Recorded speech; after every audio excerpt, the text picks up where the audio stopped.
Assalamu alaikum students, I hope you are very well. So, आवाज़ मेरी clear आ रही है?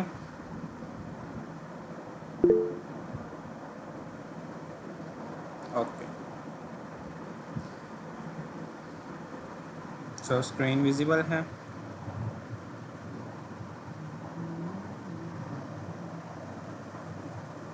ओके, सो आज हम लोग अपनी 2D नमपाई को क्रिएट करेंगे और किस तरह से उसके ऊपर हम लोग मैथमेटिकल ऑपरेशंस परफॉर्म करते हैं. फिर स्टैटिस्टिकल मेथड्स, आज हम लोग स्टैटिस्टिक्स के भी कुछ टॉपिक्स को पढ़ेंगे. साथ ही उसकी जो है वो एक PDF मेरे पास मौजूद है जो मैं आपके साथ फिर आफ्टर द क्लास शेयर कर दूंगा, जिसमें हम फिर कुछ फॉर्मूलाज भी साथ में उसमें ड्राइव करेंगे कि किस तरह से मीन का फॉर्मूला फाइंड आउट किया जाता है, मीडियन क्या है, मोड कैसे फाइंड आउट करते हैं.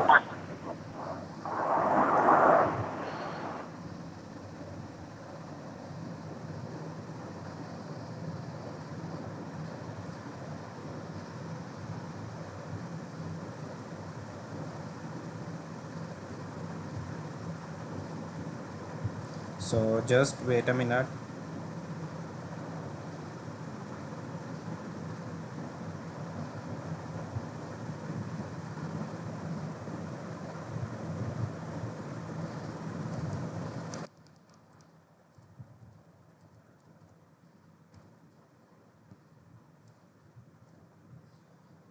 ओके, जब भी हम लाइब्रेरीज पे वर्क करेंगे तो हम हर टाइम, यानी जब भी हम लाइब्रेरी पे वर्क करेंगे तो हमें अपनी लाइब्रेरी को इंपोर्ट करना पड़ेगा. एक टाइम पे हम लोगों ने वर्क किया नमपाई या पांडास कोई भी लाइब्रेरी पे, तो वो उस टाइम हमें इंपोर्ट करनी पड़ेगी. लेकिन जैसे ही हम अपनी इस नोटबुक को बंद कर देंगे, क्लोज करेंगे और दोबारा ओपन करेंगे आफ्टर सम टाइम या लेटर ऑन, जब भी ओपन दोबारा हम करेंगे तो दोबारा से हमें अपनी लाइब्रेरीज को इंपोर्ट करना पड़ेगा. तो यहाँ पे सबसे पहले मैंने अपनी लाइब्रेरी को इंपोर्ट कर लिया है. Import numpy as np, shortly हम np के तौर पर इसको यूज़ करेंगे. और हम लोग रैंडमली अपनी 2D अरे को क्रिएट करेंगे, जिस तरह लास्ट टाइम हम लोगों ने अपनी 1D अरे को क्रिएट किया और रैंडमली भी क्रिएट किया, जिसका हम लोगों ने मेथड देखा था. लेकिन अब हम यहाँ पर अपनी 2D अरे को क्रिएट करेंगे, जिसमें मैंने आपको सिंपल सा जो टॉपिक या फिर जो मेथड बताया था वो हमारे पास एक मैट्रिक्स का आ जाता है. टेबुलर फॉर्मेट में जो डेटा मौजूद होता है एक्चुअली हमारे पास वो 2D फॉर्मेट में होता है, यानी प्रॉपर रॉज और कॉलम्स हमारे पास मौजूद होते हैं. सो यहाँ पर np डॉट, अब रैंडम हमने क्रिएट करना है तो रैंडम डॉट रैंड इंट, क्योंकि मुझे यहाँ पर न्यूमेरिक नंबर्स चाहिए, फ्लॉट वाले नंबर्स नहीं चाहिए. अब इसमें कुछ आर्गुमेंट्स जाएंगे, वो आर्गुमेंट सेम एग्जैक्ट वही होंगे. लो यानी सबसे मिनिमम नंबर कौन सा होना चाहिए, तो यहाँ पर मैंने कह दिया 5. उसके बाद हाई यानी सबसे बड़ा मैक्सिमम नंबर कौन सा होना चाहिए, तो उसके लिए मैंने यहाँ पर कह दिया 20. अब यहाँ पर मुझे साइज़ अपना बताना है. तो जब हमने 1D अरे क्रिएट की थी तो वहाँ पर हमने बेसिकली साइज़ उसको बताया था नंबर्स में, यानी कि 10, 9, तो वो उस अरे का साइज़ क्रिएट करता था. लेकिन यहाँ पर जब हम 2D अरे को रैंडमली क्रिएट करेंगे तो फिर हमें साइज़ बताना पड़ेगा रोज़ और कॉलम्स में, यानी पैरेंथेसिस के अंदर. सबसे पहले हमेशा रो का नंबर आता है और उसके बाद कॉलम्स का यहाँ पर नंबर आता है. तो ये हमारे पास 2D अरे है, जिसमें 0 से रिप्रेजेंट यहाँ पर कॉलम्स होंगे, ये कॉलम्स, और 1 से हर एक रो हमारे पास यहाँ पर रिप्रेजेंट होगी. सो यहाँ पर मैं साइज़ कह देता हूँ कि मुझे 5 रोज़ और चले 4 कॉलम्स ही यहाँ पर हम कह देते हैं. एंड देन यहाँ पर हम अपनी अरे को प्रिंट करवाएंगे. सो ये देखें मेरे पास ये एक अरे एक मैट्रिक्स क्रिएट हो चुका है. और यहाँ पर देख सकते हैं तो एक स्टार्ट में भी ब्रैकेट है और एंड पे भी ब्रैकेट है रैंडमली क्रिएट करने पे. तो ये मेथड हमारे पास 2D अरे में ही आता है. इसकी हम लोग नंबर ऑफ़ डायमेंशंस और शेप्स वगैरह भी चेक कर लेते हैं कि क्या वाकई ही ये ही है जो हमने अरे क्रिएट की है, मैट्रिक्स क्रिएट किया है 2D. क्या ये हमारे पास नंबर ऑफ़ डायमेंशन 2 ही है, क्या इसकी शेप हमारे पास 5 by 4 ही है. साइज़ क्या आएगा और डेटा टाइप इसकी हमारे पास क्या होगी।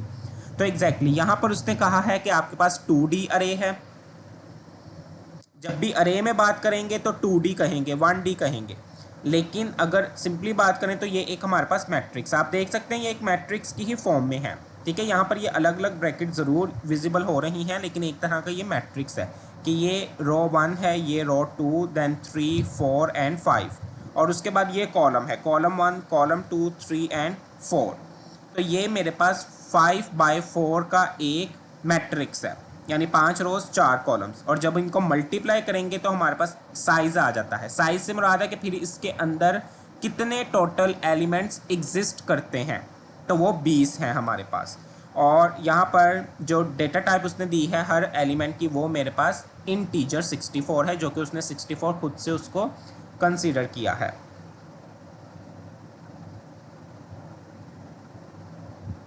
So is it clear? Same वही मेथड था जो लास्ट क्लास में हम लोगों ने रैंडमली अरे 1D अरे को क्रिएट करने के लिए यूज़ किया था। सिर्फ डिफरेंस क्या है कि इस बार हम इसको साइज़ बता देंगे कि तुमने साइज़ जो है वो रो बाय कॉलम का रखना है।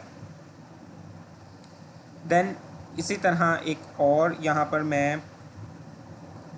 अरे क्रिएट कर लूँगा, यानी 2D अरे।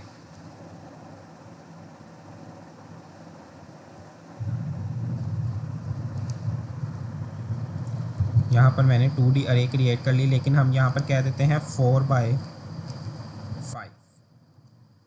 तो ये मेरे पास अब यहाँ पर 4 रोज और 5 कॉलम्स आ चुके हैं। तो बेसिकली इस पर हमने इम्प्लीमेंटेशन करनी है। सबसे पहले तो मैथमेटिकल फंक्शन इस पर इम्प्लीमेंट करते हैं या ऑपरेशन इम्प्लीमेंट करते हैं कि क्या जिस तरह हम लोगों ने अरे के मेथड्स देखे थे कि पहले एलिमेंट में ऐड हो रहा था, या फिर स्केलर ऑपरेशन अगर हमने परफॉर्म किया था, तो यहाँ पर हम देखते हैं किस तरह से ये मेरे पास परफॉर्म होंगे। अच्छा, एक तो हम लोगों ने प्लस माइनस सिंबल्स का भी यूज़ किया था। सेकंड, हम यहाँ पर बिल्ट इन फंक्शन भी यूज़ कर सकते हैं, तो उसके लिए np डॉट, तो यहाँ पर एडिशन के लिए ऐड यूज़ होगा, सब्ट्रैक्शन के लिए सब्ट्रैक्ट यूज़ होगा, मल्टीप्लिकेशन के लिए मल्टीप्लाई यूज़ होगा, और डिवीज़न के लिए डिवीज़न यूज़ होगा। तो यहाँ पर ये मेरे पास मेथड्स आ चुके हैं। np डॉट ऐड मतलब जमा करना, और जमा किस किस को करना है? अरे 1 को, ये जो मेरे पास 2D अरे है, क्योंकि इस टाइम अरे 1 का मेरे पास वेरिएबल एक नया क्रिएट हुआ है, और अरे 2 को ऐड करना है। तो यहाँ पर अभी हम सिर्फ इसी को क्रिएट करके देखते हैं। तो यहाँ पर मेरे पास एरर आ जाएगा। अब ये एरर क्या आया है, कोई बता सकता है?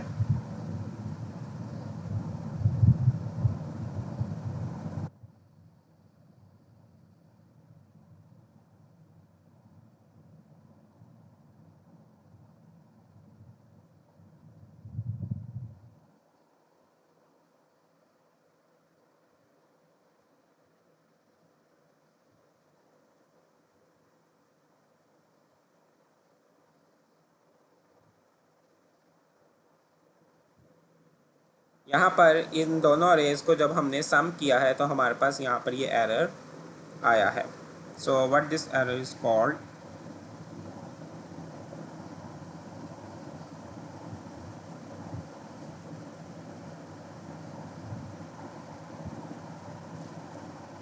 सो कि यहाँ पर एरर उसने हमें दिया है कि हम इन दोनों अरेज को आपस में ब्रॉडकास्ट नहीं कर सकते, इस पर फंक्शन परफॉर्म नहीं कर सकते। ब्रॉडकास्ट का मतलब है चेंज कर देना। तो क्यों नहीं कर सकते? क्योंकि पहली अरे की जो हमारे पास शेप है एग्जैक्टली वो हमारे पास 5/4 का था, लेकिन सेकंड वाला मेरे पास 4/5 का है, तो इसलिए मेरे पास यहाँ पर ये मेथड अप्लाई नहीं हो सकता। लेकिन यहाँ पर अगर मैं कर दूँ अरे 2, बल्कि यहाँ पर ओके, इसी को हम रीशेप कर देते हैं, बजाय इसके कि एक नई अरे दोबारा से 2D अरे क्रिएट करें, हम यहाँ पर अपनी एग्जिस्टिंग अरे के ही शेप को रीशेप कर देते हैं कि पहले अरे 2 मेरे पास 4/5 की थी, अब मैं उसको 5/4 का कर देता हूँ, रहेगी वो मेरे पास रैंडमली ही एलिमेंट्स की वो अरे मेरे पास मौजूद रहेगी। अब मैं यहाँ पर अगर इनको ऐड करूँ कि ऐड करने पे अब मेरे पास क्या आंसर आ जाएगा, तो बिल्कुल मेरे पास अब यहाँ पर आंसर आ चुका है। लेकिन ये एडिशन किस तरह से हुआ है, एलिमेंट वाइज ही हुआ है कि दूसरी अरे का जो पहला एलिमेंट है वो पहली अरे के पहले एलिमेंट से ही ऐड होगा, सेकेंड वाला सेकेंड एलिमेंट से, थर्ड वाला थर्ड से, and up to so on. इस तरह से हमारे पास ये एडिशन होते हैं। तो जो एक्चुअल हमारे पास टेबुलर फॉर्मेट में जो डेटा मौजूद होता है, उस डेटा के ऊपर भी जब हम लोग ऑपरेशंस परफॉर्म करते हैं तो वो एग्जैक्टली सेम रिकॉर्ड्स वालों को ही ऐड करता है। यानी अगर मैं एक ही टेबल के अंदर एक नया कॉलम क्रिएट कर रहा हूँ और उस कॉलम को क्रिएट करने में जो मुझे वैल्यूज़ चाहिए वो उसी एग्जिस्टिंग टेबल के अंदर दो कॉलम्स की हैं, यानी उनको मुझे मल्टीप्लाई करना है या प्लस करना है, तो बिल्कुल सेम वैल्यूज़ जो एक रिकॉर्ड की होंगी वो ही आपस में ऐड होंगी। तो यहाँ पर अरे भी हमें यही बता रहा है कि ये पहला एलिमेंट आपके सेकेंड अरे के पहले एलिमेंट से ही ऐड होकर आंसर 30 आया है। तो यहाँ पर ये है मेरे पास, ये 16 है, तो 16 में हम ये 14 ऐड करेंगे तो आंसर 30 ही आएगा। इसी तरह हमारे पास एडिशन भी इम्प्लीमेंट होगा, सब्ट्रैक्शन भी। उसके लिए np.subtract, क्योंकि ये numpy लाइब्रेरी के अंदर यूज़ होने वाले मॉड्यूल हैं, एट्रीब्यूट्स हैं, मेथड्स हैं बिल्ट इन, तो इसलिए np.subtract और फिर ब्रैकेट्स के अंदर हम ये अरे 1 और अरे 2 लिखेंगे। सो नेक्स्ट इसमें हम स्टैटिस्टिकल मेथड्स का यूज़ करते हैं। ये अब हमने देखना है कि किस तरह से ये 2D के ऊपर परफॉर्म होते हैं, जिसमें सबसे पहले है हमारे पास सम भी आ जाता है, मीन भी है, मीडियन भी है। यहाँ पर हम सम पहले कर लेते हैं कि किस तरह से सम इम्प्लीमेंट करेंगे। अब सम का मतलब है जमा करना, तो वो क्या करेगा, इन तमाम तर वैल्यूज़ को, पूरी की पूरी वैल्यूज़ को जो अरे 1 की है मेरे पास, दिस वन 16, 19, 16, 6, 12, 17, इन सब को क्या करेगा, प्लस करेगा, और प्लस करने के बाद मुझे वो यहाँ पर टोटल आंसर क्या दे रहा है, 237।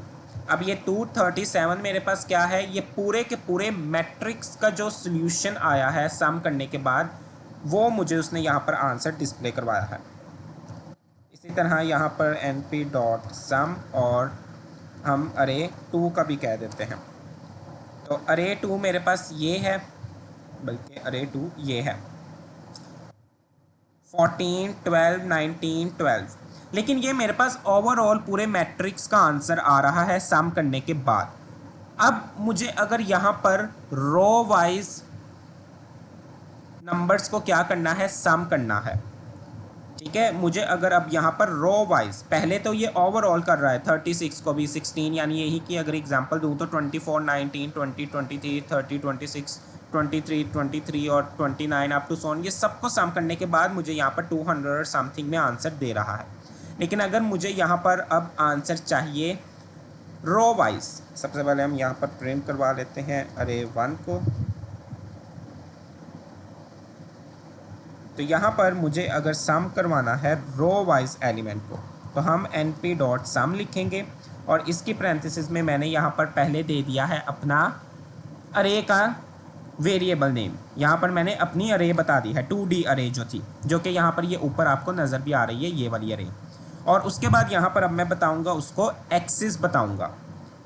0 एक्सिस रिप्रेजेंट करता है कॉलम वाइज, यानी ये 16, 12, 18, 11, 5, ये मेरे पास 0 एक्सिस है। तो यहाँ पर हमारे पास जो एक और आर्गुमेंट जाएगा वो हमारे पास जाएगा axis equal 0।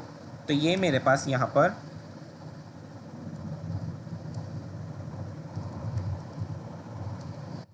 Column wise represent करेगा। तो अब देखिए यहाँ पर मेरे पास आंसर क्या आया है, बिल्कुल डिफरेंट आया है।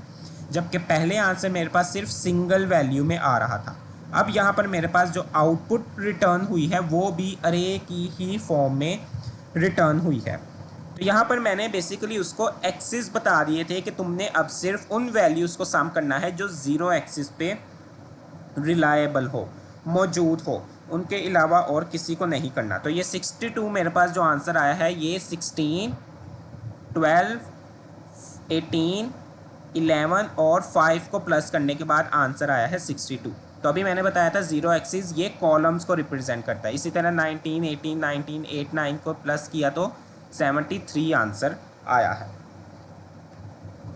और अगर हमें रो वाइज सम करना है तो रो वाइज सम करने के लिए यहाँ रो वाइज सम करने के लिए हम एक्सिस उसको 1 बता देंगे। तो 1 एक्सिस में वो इस तरह से चलेगा, यानी 16, 19, 16, 6 को प्लस किया तो आंसर आया 57, ये सेकंड वाला। और आप आउटपुट भी दे सकते हैं। यहाँ पर जो रिटर्न अरे में एलिमेंट्स हैं 4 जीरो एक्सिस में, और 1 एक्सिस में रिटर्न एलिमेंट्स है 5। तो इसी से अंदाज़ा लगा सकते हैं कि जो पहली अरे के हमारे पास शेप थी वो 5/4 थी। तो 5 मतलब रोज और 4 मतलब कॉलम्स। तो इस तरह से हम इनका यूज़ करते हैं। स्क्रीन विजिबल है? सबको विजिबल नहीं हो रही क्या? Let me clear.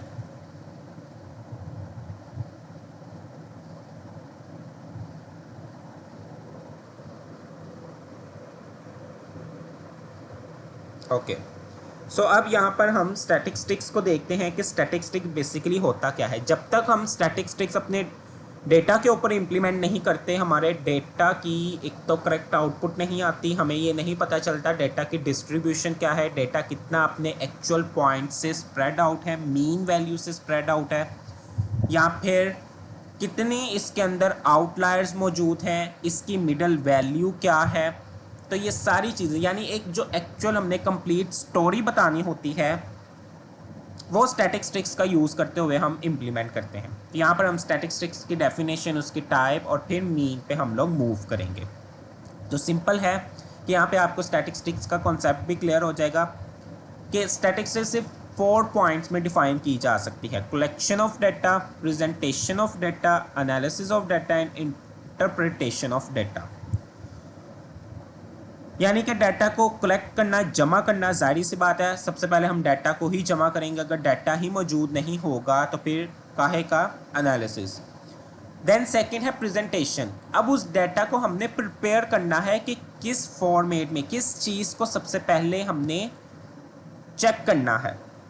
तो प्रेजेंटेशन के बाद फिर हम एनालिसिस करना 1 बाय 1 अपने सिनेरियोज का स्टार्ट करते हैं। यानी अगर हम पाइथन का यूज़ करें तो उस पर कोड लिखना स्टार्ट करेंगे, अपने डाटा को इंपोर्ट करेंगे, इंपोर्ट करने के बाद हम उस पर वर्किंग करेंगे, उसके ओवरव्यू लेंगे, उसको एक्सप्लोर करेंगे, उसको चेक करेंगे, डाटा सिलेक्शन करेंगे, फिल्ट्रेशन करेंगे, ग्रुपिंग करेंगे, पिवट टेबल्स का यूज़ करेंगे, एनालाइज करेंगे, यानी कि विजुअलाइजेशन करेंगे।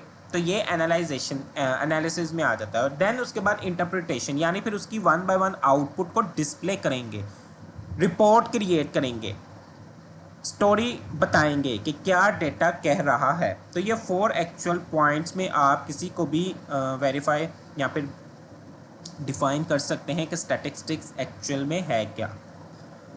डेटा कहते हैं set of information which help us to take any decision, यानी वो एक ऐसी मालूमात का मजमूआ, ठीक है, सेट हो सकता है, यानी एक ही इंफॉर्मेशन नहीं हो सकती, मल्टीपल्स हो सकती हैं।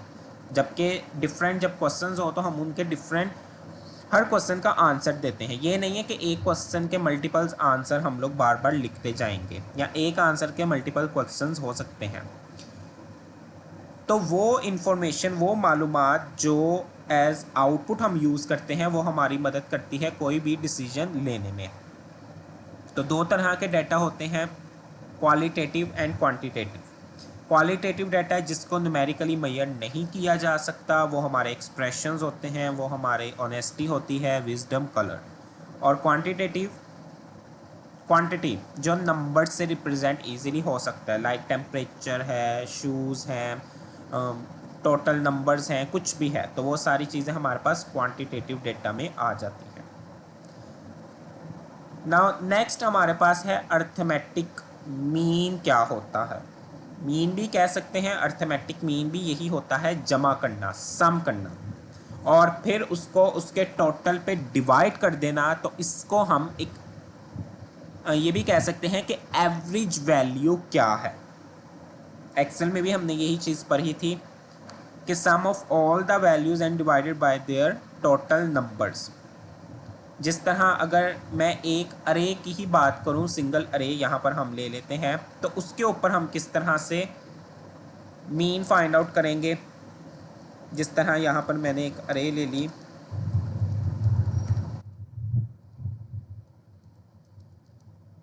चलिए ये मेरे पास 5 एलिमेंट्स की अरे है, तो इस पर हम मीन इम्प्लीमेंट अपना करेंगे। कैसे इम्प्लीमेंट होगा कि इन पाँचों के पाँचों नंबर्स को हम जमा करेंगे 5 + 4 + 3 + 2 + 1 और डिवाइड कर देंगे इसके टोटल पे, यानी ये टोटल कितने एलिमेंट्स हैं, 5 हैं। तो हमारे पास आंसर जो है वो क्या आ जाएगी, एवरेज वैल्यू आ जाएगी। 5 में 4 को ऐड करें, 3 को करें, 2 को, तो ये 15 बनते हैं। और जब 5 पे डिवाइड करेंगे तो 3, इसका मतलब है कि एवरेज वैल्यू इसके अंदर कौन सी है, ये 3 है। तो इस तरह से हम अपना मीन फाइंड आउट करते हैं। तो इसका ये हमारे पास सिंबॉलिकली इसको हम रिप्रेजेंट करते हैं एक्स बार के साथ। एक्स बार मीन को रिप्रेजेंट करता है, और ये जो समेशन, इसको समेशन कहते हैं, समेशन ऑफ एक्स, अर्थमेटिक यानी प्लस करना, जमा करना, और उसके टोटल पे हम डिवाइड कर देंगे। सो अगर इसी एग्जांपल को हम आगे मूव ऑन करें, सिंबॉलिकली अगर हम अपने मीन को यहाँ पर रिप्रेजेंट करें,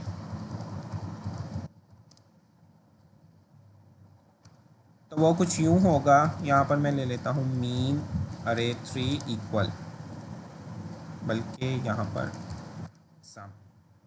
तो सबसे पहले अपनी सारी वैल्यूज़ को सम करना है, तो np.sum का जो बिल्ट इन फंक्शन है उसका हम यूज़ कर सकते हैं, और इसकी हम यहाँ पर क्या दे देंगे, अरे 3। तो बेसिकली यहाँ पर मेरे पास जो आंसर आएगा वो 15 आएगा।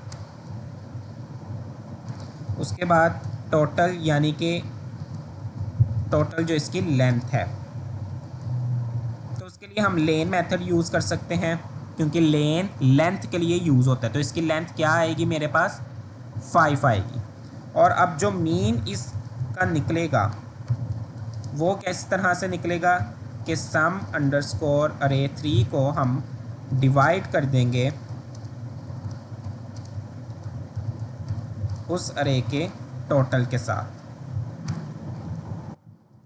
एंड देन यहाँ पर हम प्रिंट करवाएंगे मीन अरे 3 को। तो यहाँ पर हमारे पास आउटपुट देखें क्या आई है, 3 आई है। ये उसने मुझे अरे में कन्वर्ट करने के बाद आउटपुट डिस्प्ले करवाई। उसके बाद यहाँ पर उसके सारे एलिमेंट सम हुए, 5 + 4 9, 9 + 3 12, 12 + 2 14 + 1 15, और टोटल लेंथ कितनी थी, 5। यहाँ पर जब आया तो यहाँ पर वेरिएबल्स की जो वैल्यूज़ थी, इस वेरिएबल में वैल्यू स्टोर हो गई थी 15, वो यहाँ पर आ गया, और इस वेरिएबल में वैल्यू स्टोर हो गई थी 5, जो लेंथ थी वो यहाँ पर आ गई। तो 15 / 5 दैट इज़ 3। तो इस तरह से मीन फाइंड आउट किया जाता है। ये मैंने सिंबॉलिकली, यानी जो फॉर्मूला है उसी को मैंने यहाँ पर 1 by 1 ड्राइव किया है। अदरवाइज इसका बिल्ट इन फंक्शन भी यहाँ पर हमारे पास यूज़ होता है, डेट इज़ ऑल्सो मीन। तो वो भी हम यूज़ करेंगे np.mean, और मीन की पैरेंथेसिस में हम अपना अरे का वेरिएबल पास करेंगे। तो देखें, यानी कि बिल्ट इन फंक्शन का जो यूज़ करते हुए हमने अपनी अरे का मीन, एवरेज वैल्यू निकाली है, वो भी आई है 3, और सिंबॉलिकली 1 by 1 फॉर्मूले को यहाँ पर इम्प्लीमेंट करते हुए जो वैल्यू आई है वो भी आई है 3। इसका मतलब है कि बिल्ट इन फंक्शन के ऊपर जो बैकएंड पे फॉर्मूला रिप्रेजेंट हो रहा है वो एग्जैक्टली यही वाला हो रहा है। ठीक है, तो बिल्ट इन फंक्शन इसलिए हम यूज़ करते हैं कि एक तो टाइम सेविंग हो जाती है कि हमें 1 by 1 फॉर्मूला इतना लंबा लिखने की ज़रूरत बिल्कुल भी नहीं पड़ती। जस्ट बिल्ट इन फंक्शन को कॉल करते हैं, हमारा सेकंड्स के अंदर काम हो जाता है। Is it clear?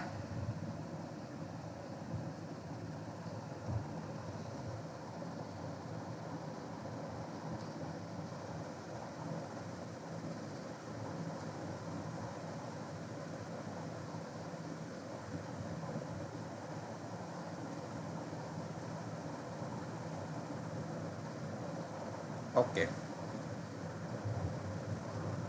Then next है हमारे पास मीडियन। मीडियन कहते हैं मिडल वैल्यू को फाइंड आउट करना अपने डेटा में से, यानी अपने डेटा को 2 इक्वल पार्ट्स में डिवाइड करते हैं। तो जाहिर सी बात है वो जो इक्वल पार्ट्स में डिवाइड किया जा रहा है तो कोई ना तो कोई दरमियानी वैल्यू मौजूद होगी जो लेफ्ट साइड और राइट साइड दोनों साइड पे इक्वली पार्ट्स को डिवाइड करता है, तो उसको हम कहते हैं मीडियन। लेकिन वो डेटा अरेंज होना चाहिए हमारे पास। अगर डेटा अरेंज होगा तो फिर ही हम उसको क्या कर पाएंगे, मीडियन उसमें से हम फाइंड आउट कर पाएंगे। लेकिन कुछ ऐसे बिल्ट इन फंक्शंस होते हैं कि जिनमें बैकएंड पे अरेंज मेथड पहले से ही रिप्रेजेंट हो जाता है। ये एक ग्राफ है जो शो कर रहा है कि अगर लेफ़्ट साइड पे टेल ज़्यादा होगी तो वो नेगेटिव मीडियन कहलाएगा, और अगर राइट साइड पे ज़्यादा होगी तो वो पॉजिटिव कहलाएगा। तो मिडल में हमारे पास ये एक मीडियन वैल्यू होती है। अब इसका जो फॉर्मूला हमने यूज़ करना है वो हमारे पास ये अनग्रुप डाटा यूज़ होगा। अगर आपके पास ऐसा डाटा, जिस तरह हम लोग स्टैटिस्टिक्स के अंदर कुछ क्वेश्चन सॉल्व करते थे जिसमें लोअर बाउंड्रीज होती थी, अपर बाउंड्रीज होती थी, ठीक है, तो उसके लिए फिर हमारे पास ये ग्रुप का ये जो डाटा है वो यूज़ होगा। लेकिन जो हमारे पास एक्चुअल डेटा सेट्स होते हैं उसके ऊपर मोस्टली यही वाला डाटा इम्प्लीमेंट होता है। अच्छा, मीन का जो हमारे पास सिंबल यूज़ होता है वो ये है एक्स, और ये हमारे पास निगेशन का जो साइन है ये मीन है हमारे पास, मीडियन। अब इसका जो फॉर्मूला है, n का मतलब है टोटल वैल्यूज़ यानी कि लेंथ, उसके अंदर हम 1 को प्लस करते हैं और 2 पे उसको डिवाइड करेंगे। अच्छा, यहाँ पर कोई बता सकता है कि 2 से ही डिवाइड क्यों कर रहे हैं? क्योंकि इतना तो स्टैटिस्टिक्स का पता तो होगा। तो यहाँ पर मीडियन में हम n+1 डिवाइडेड बाई 2 ही क्यों कर रहे हैं? स्क्रीन का मैं इसलिए पूछ रहा हूँ सबसे कि अगर सबको ये इशू हो रहा है तो बता दें। अगर एक ही पर्सन को इशू है तो वो फिर आपके इंटरनेट का मसला होगा। वैसे भी आज के इंटरनेट भी थोड़ा सा स्लो हुआ पड़ा है, बल्कि और भी बहुत से मसाइल हैं।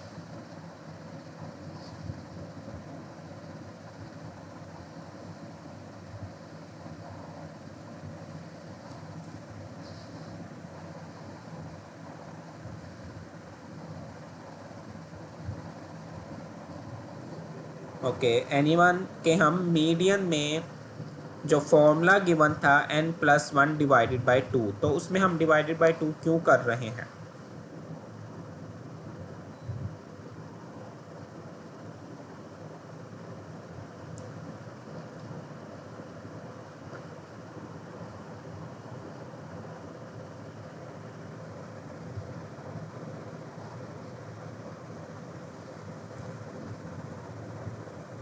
Okay, no idea. अभी मैंने जो मीडियन को डिफ़ाइन किया है उसी में आंसर है कि मीडियन को हम अपने डेटा को 2 इक्वल पार्ट्स में डिवाइड करते हैं। तो इसलिए हम यहाँ पर डिवीजन में जो फॉर्मूले में हमारे पास 2 आया है वो इसलिए आया है कि 2 इक्वल पार्ट्स में हम डिवाइड करते हैं। तो यहाँ पर हम मीडियन को अब रिप्रेजेंट कर लेते हैं, जिसके लिए हमारे पास सिंपल फॉर्मूला था। यहाँ पर हमारे पास ये टोटल अरे मौजूद है। ओके, मीडियन 3 यहाँ पर हम कॉल कर लेते हैं टोटल अरे 3 + 1 और डिवाइड करेंगे उसको 2 से। तो यहाँ पर हम ब्रैकेट्स लगा देते हैं। यहाँ पर मीडियन अंडरस्कोर अरे 3, तो इसको हम रन करते हैं। तो आउटपुट मेरे पास क्या आई है? 3 आई है। तो बेसिकली यहाँ पर फॉर्मूले के ऊपर ये मेरे पास एक वर्ड लिखा हुआ है इसकी पावर में TH और आइटम। इसका मतलब है कि इस फॉर्मूले में जो n की जगह मैं वैल्यू पुट करूँगा अपने टोटल डेटा की लेंथ, उसमें 1 प्लस करूँगा, 2 पे डिवाइड करूँगा, तो एक्चुअल डेटा सेट के अंदर से वो मुझे वैल्यू रिप्रेजेंट करेगा 3, यानी कि ये थर्ड आइटम पर मेरे डाटा को क्या कर रहा है? डिवाइड कर रहा है 2 इक्वल पार्ट्स में। मेरे पास ये एक्चुअल अरे थी यानी डाटा मौजूद था, अब मुझे इसको दो इक्वल पार्ट्स में डिवाइड करना है, तो ये कहाँ पे आके इक्वल पार्ट्स को डिवाइड कर रहा है, ये 3 वाली, ये थर्ड आइटम पे आकर दो इक्वल पार्ट्स में डिवाइड कर रहा है। यानी कि लेफ्ट साइड पे भी फिर दो एलिमेंट्स आ रहे हैं और राइट साइड पे भी दो एलिमेंट्स आ रहे हैं। तो इसलिए ये 3 जो है, ये थर्ड वाली जो आइटम है, एलिमेंट है, ये इस पूरे डाटा को 2 इक्वल पार्ट्स में डिवाइड कर रहा है। तो वो हमें आइटम, वो नंबर बताता है, आउटपुट में गिवन दे करता है। नंबर पॉइंट में भी हो सकता है और विदाउट पॉइंट भी हो सकता है। और इसी तरह हमारे पास np डॉट मीडियन का यहाँ पर बिल्ट इन फंक्शन यूज़ होता है। तो आंसर मेरे पास उसमें भी 3 ही आया है। तो बेसिकली यहाँ पे 1 बाय 1 जो फॉर्मूला मैं डिराइव करके बता रहा हूँ और फिर बिल्ट इन फंक्शन का भी यूज़ कर रहा हूँ, तो वो इसी बात की दलील है कि हमारे पास बिल्ट इन फंक्शन में बिल्कुल यही वाले फार्मूलाज इस्तेमाल हो रहे हैं। Is it clear?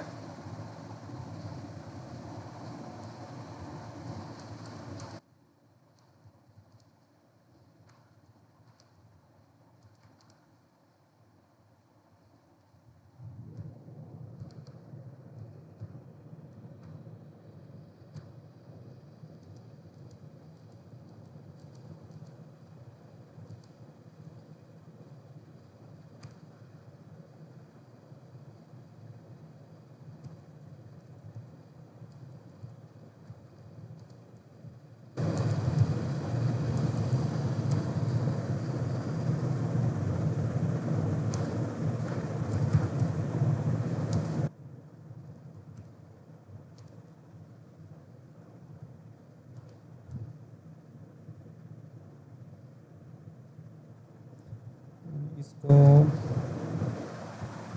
Just wait. Okay, यहाँ पर अब हमारे पास है मोड। मोड हम यूज़ करते हैं जब हमने मोस्ट रिपीटेड वैल्यू चेक करनी हो, रिपीटेड वैल्यू देखनी हो, तो फिर हमारे पास यहाँ पर मोड यूज़ होता है। तो ये देखिए यहाँ पर ये मेरे पास फॉर्मूला आ गया है मोड का। तो यहाँ पर मोड जो है वो numpy लाइब्रेरी के अंदर यूज़ नहीं होता बिल्ट इन फंक्शन, इसलिए यहाँ पर मैंने scipy लाइब्रेरी है हमारे पास जो स्टैटिस्टिक्स के लिए ही यूज़ होती है, उसमें से मैंने स्टैट्स को इंपोर्ट कर लिया। इस स्टैट्स के अंदर मेरे पास ये मोड का बिल्ट इन फंक्शन है। तो इसमें वो मुझे बताएगा कि मेरे पास कितनी यहाँ पर रिपीटेड वैल्यूज़ मौजूद हैं। तो उसने मुझे बताया है कि यहाँ पर 2 जो है, जो सबसे ज़्यादा मोस्ट रिपीटेड वैल्यू है, तो 2 यहाँ पर मल्टीपल्स टाइम है। हालांकि यहाँ पर 3 भी है, लेकिन सबसे ज़्यादा मेरे पास क्या है, 2 है। तो उसके लिए यहाँ पर हम मोड का यूज़ करते हैं। और यहाँ पर फिर मैंने उसको एक्सिस बता दिए हैं, क्योंकि 1D अरे में ये मेरे पास पूरी 0 एक्सिस है, तो उसके लिए यहाँ पर स्क्वायर ब्रैकेट में मैंने 0 बता दिया है। तो उसने फिर सिर्फ मुझे एक ही मोड यहाँ पर गिवन किया है। तो मल्टीपल्स मोस्ट रिपीटेड वैल्यूज़ भी हो सकती हैं, आउटपुट में वो हमें वही गिवन करेगा। तो यहाँ तक मोड तक ये मेथड क्लियर है।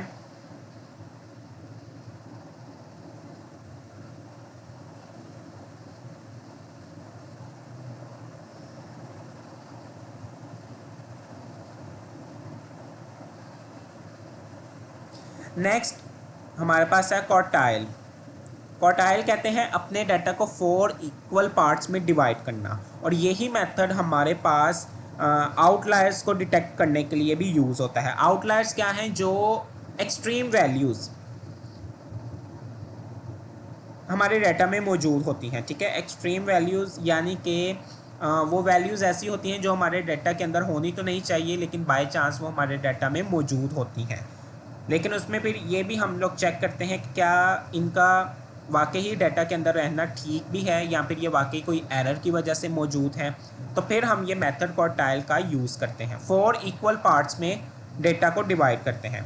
तो इसमें Q1 lower quartile, Q2 median quartile और Q3 अपर क्वार्टाइल है। अगर हम अपने इस डाटा के पार्ट्स की बात करें तो ये मेरे पास पूरा एक पार्ट हो गया डाटा का, ये मेरे पास second part, this is third and this one is fourth. तो 4 इक्वल पार्ट्स में डेटा को जो डिवाइड करने का मेथड है that is called quartile. Formula इसका मीडियन जैसा ही है। अगर Q1 है तो इसमें n+1 डिवाइडेड बाय 4। अब यहाँ पर 4 क्यों डिवाइड कर रहे हैं, क्योंकि 4 इक्वल पार्ट्स में हमने डाटा को डिवाइड करना है। और Q3 यानी कि जब अपर क्वार्टाइल मोस्टली हमारे पास 75% से अबव का जो डेटा होता है वो चेक करने के लिए हम अपर क्वार्टाइल का यूज़ करते हैं। तो उसमें 3 यानी कि मेरे डेटा का जो तीसरा हिस्सा है n+1 डिवाइडेड बाय 4। तो ये दोनों यहाँ पर हमारे पास मेथड्स हैं क्वांटाइल्स को फाइंड आउट करने का। अभी यहाँ पर हम अपने इस डेटा के अंदर फाइंड आउट करते हैं, देन आपको जो है वो वैल्यूज़ यहाँ पर समझ आ जाएंगी। यहाँ पर मैं दोबारा से एक अरे ले लेता हूँ, और चूँकि इसमें मेरे पास अब ज़्यादा वैल्यूज़ भी हो सकती हैं।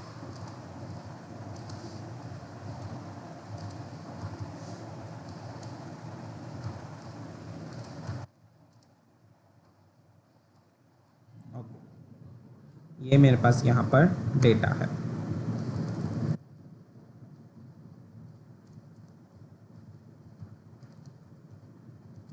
क्वांटाइल्स, यहाँ पर हमारे पास इसी का क्वांटाइल का मेथड भी यूज़ होता है, np क्वांटाइल, और उसके पैरेंथेसिस में हम अपनी अरे पास करेंगे। कॉमा के बाद यहाँ पर बताना भी है कि कितने परसेंट मुझे यहाँ पर चाहिए। तो 25% को हम यहाँ पर 0.25 करके लिखेंगे, डायरेक्टली 25% नहीं लिख सकते। तो 25% को हम यहाँ पर 0.25 लिखेंगे। और अगर 50% है तो वो चूँकि हमारे पास मीडियन होता है तो उसको हम यहाँ पर 0.50 लिखेंगे। और 75% जो है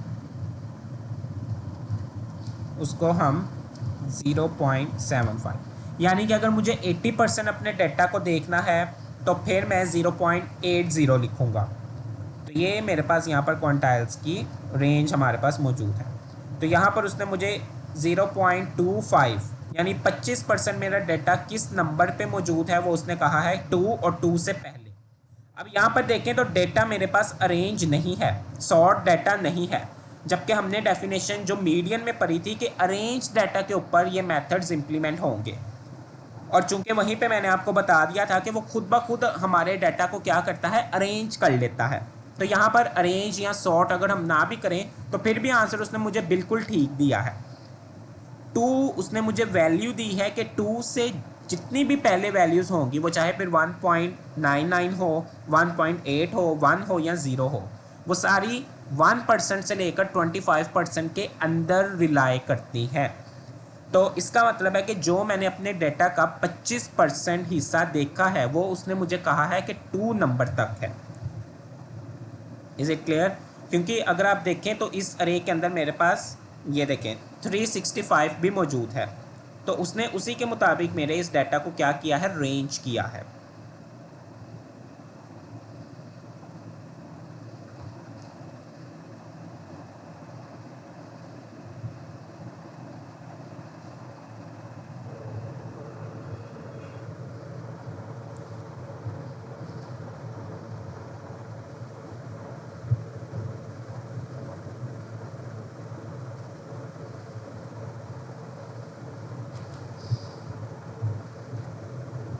सो यहाँ पर अगर मैं चलें प्रिंट np डॉट,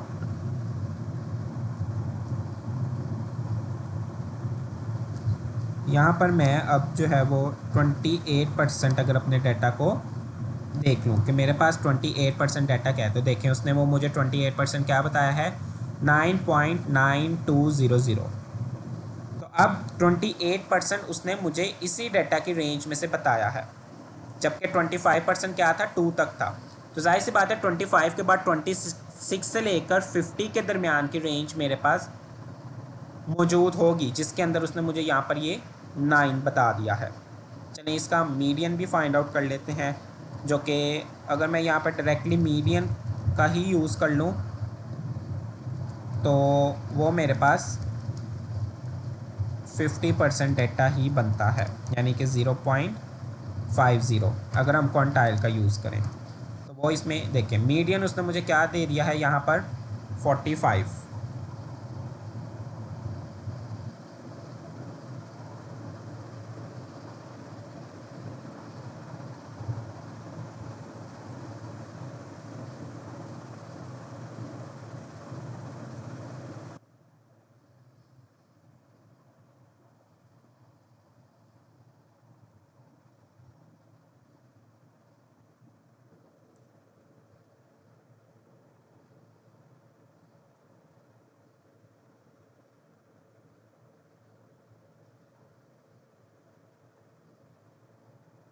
ओके, तो यहाँ पर जो मीडियन आया है अभी कैलकुलेटर से ही मैंने किया है।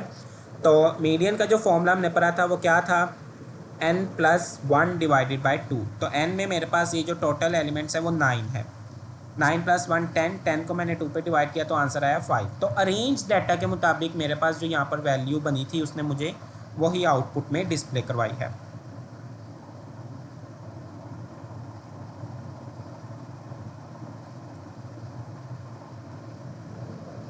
और वो फिफ्थ आइटम मेरे पास 45 ही बनती है। तो बिल्कुल जो बात हमने अभी कुछ देर पहले कही थी वो बिल्कुल यहाँ पर प्रूव हो रही है कि बिल्ट इन फंक्शन के अंदर ही सॉर्टेड मेथड भी इम्प्लीमेंट किया गया है। मुझे अलहदा से अपनी अरे को सॉर्ट करने की ज़रूरत नहीं पड़ी। तो ये कॉन्सेप्ट समझ में आए हैं कि किस तरह से हम क्वांटाइल्स भी फाइंड आउट कर सकते हैं, मीन मीडियन भी अपने डेटा में से फाइंड कर सकते हैं। यहाँ पर ये कॉन्सेप्ट क्लियर होंगे तो फिर डेटा के ऊपर इम्प्लीमेंट करना और ज़्यादा भी ईजी होंगे।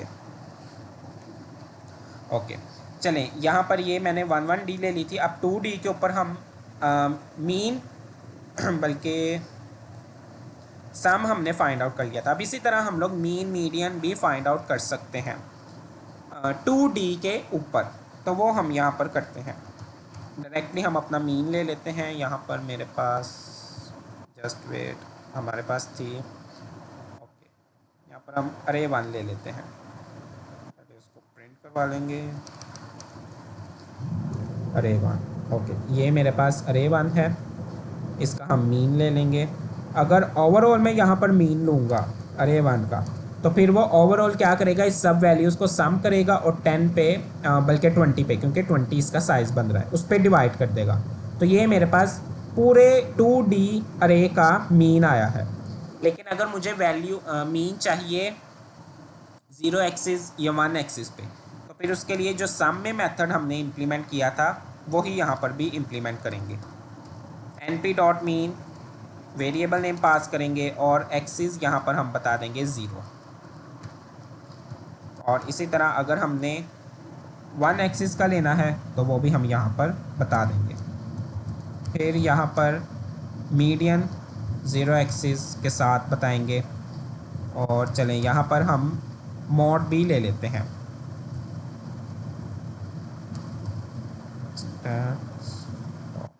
यहाँ पर ये देखें, हमने मॉड भी ले लिया है।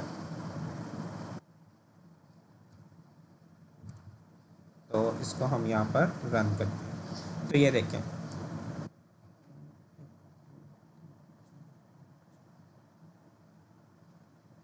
ओके, यहाँ पर देखें जो 0 एक्सिस का मीन आया है वो मेरे पास ये वैल्यूज़ हैं। 0 axis row wise, 1 axis column wise, ये मीडियन है हमारे पास। और सेम एग्जैक्ट ये मेरे पास मॉड है। अब मॉड मेरे पास यहाँ पे 0 एक्सिस में था, तो 0 एक्सिस से मुराद है कि इसमें मेरे पास मॉड क्या होगा, क्योंकि ये 0 एक्सिस है।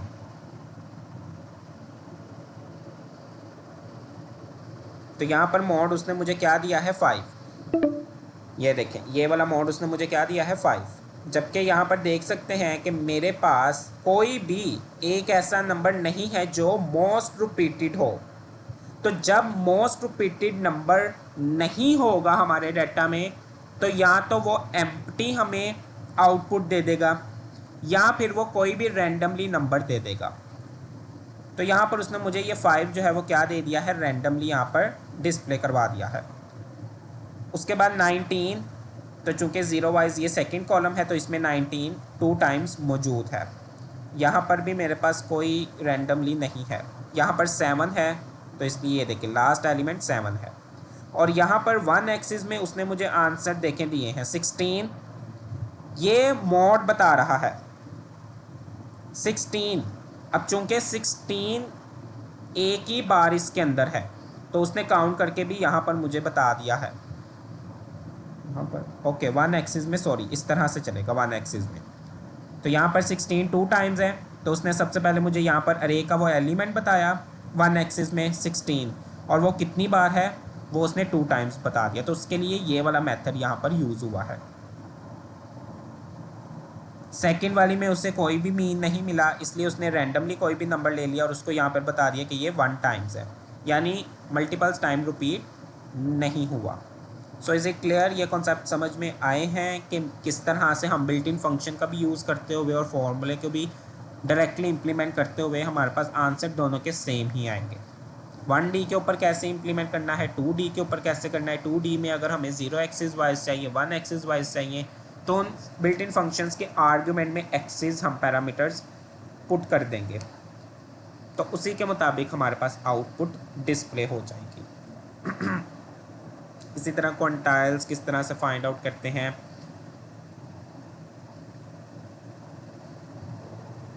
एंड देन परसेंटाइल्स भी हम इसमें फाइंड आउट कर सकते हैं। बेसिकली परसेंटाइल कहते हैं कि अपने पूरे 100% डेटा को फाइंड आउट करना। यहाँ पर मेरे पास है अरे 5।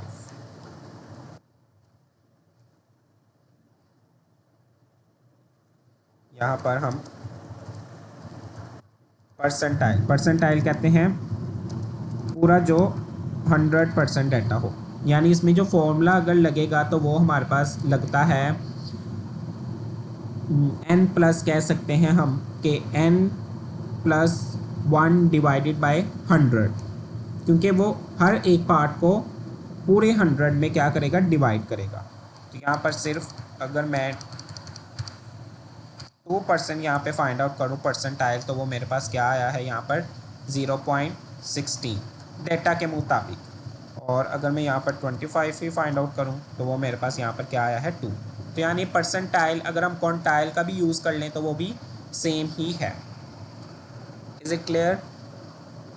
कोई क्वेश्चन हो तो पूछ लें।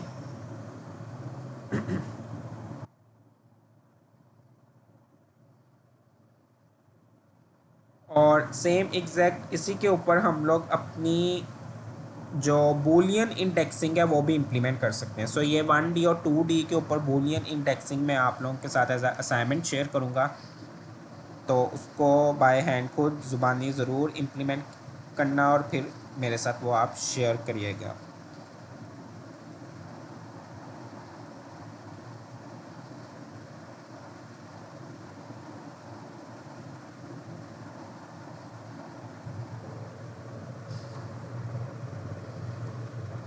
सो ओके स्टूडेंट्स, यहाँ पे हम अपनी क्लास एंड करते हैं। एक दो तीन और हमारे पास मेथड्स रह गए हैं स्टैटिस्टिक्स की, इंशाल्लाह वो हम अपनी नेक्स्ट क्लास में कवर करने के बाद स्टैटिस्टिक्स और नमपाई लाइब्रेरी कंप्लीट हो जाएगी। देन हम अपनी फिर पांडाज लाइब्रेरी और उसी के साथ साथ विजुअलाइजेशन की लाइब्रेरी को यूज़ करेंगे और अपना पाइथन के अंदर भी हम EDA परफॉर्म करेंगे।